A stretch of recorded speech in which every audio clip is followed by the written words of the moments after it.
Yang saya dapat simpulkan dari film yang lumayan panjang dan itu yang berjudul Setelah Hujan Datang. Kebetulan film itu mengangkat yang pernah kita pelajari selama di bangku kuliah.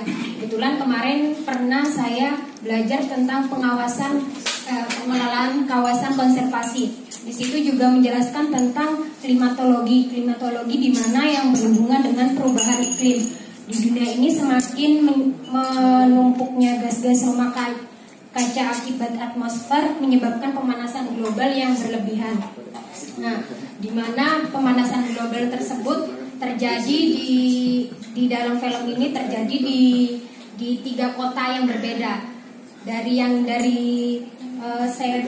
daerah Serang, Banten, akibat perubahan iklim yang tidak sesuai terjadi banjir yang berlebihan, kemudian kemarau yang panjang membuat perekonomian mereka semakin menurun. Mereka bermata pencaharian sebagai nelayan, ada yang tambak dan ada yang sawah. Dan akibat dari banjir tersebut mengakibatkan menurunnya bahan-bahan pokok seperti kecamba, seperti kacang hijau. Karena disitulah mata pencaharian mereka jadi semakin menurun, gitu. Karena mereka bermata pencaharian tersebut. Kemudian banjir juga menyebabkan di daerah Sungai Keramat, di daerah Ciliwung, Jakarta. Akibat sampah yang menumpuk mengakibatkan banjir, dan disitulah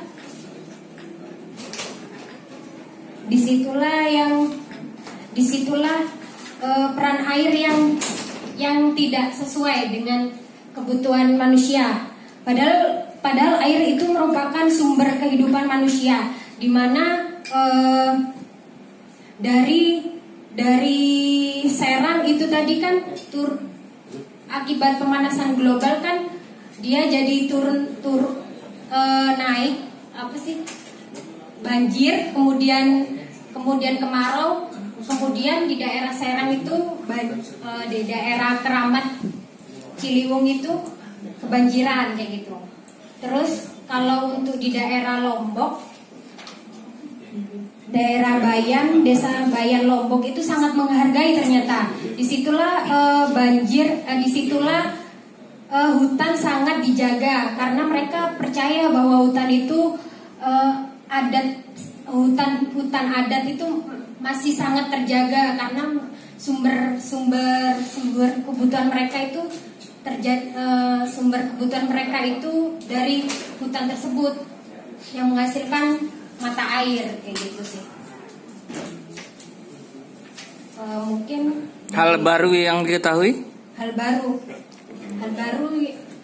sebetulnya kalau dari hal baru enggak baru, karena memang ini kebetulan dari dokumenter film pertama itu sangat berhubungan, dari pertama sampai yang terakhir ini kayaknya klimatologi global, pemanasan global dan banjir itu kan saling berhubungan kayak gitu. Terus kemarin juga di Fautan juga itu kan dosen Fautan Unmul itu juga yang bagian klimatologi ada juga meneliti kenapa sih di Samarinda sendiri kok di Samarinda ada hujan kok beda, sedangkan di sini hujan di daerah misalkan di Suryanata hujan, tapi kok di sini di Esparman kok nggak hujan. Nah itu juga kemarin sempat meneliti kenapa sih akibatnya itu, dan sampai sekarang belum diketahui juga kayak gitu sih. Nah itu kan masih dicari kayak gitu sih. Oke. Kalau komentar atau pesan moral dari film ini apa? Dari pesan moral yang saya tangkap dari film ini, sebenarnya ya manfaatkan sumber daya air itu sendiri, jangan membuang-buang air. Misalkan banyak daerah pesisir pantai kayak di Serang Jawa Barat itu aja kekurangan air sampai menyebabkan kemarau panjang kayak gitu kan, sampai menyebabkan perekonomian mereka merendah kayak gitu sih yang saya dapatkan. Thank you. Terima kasih.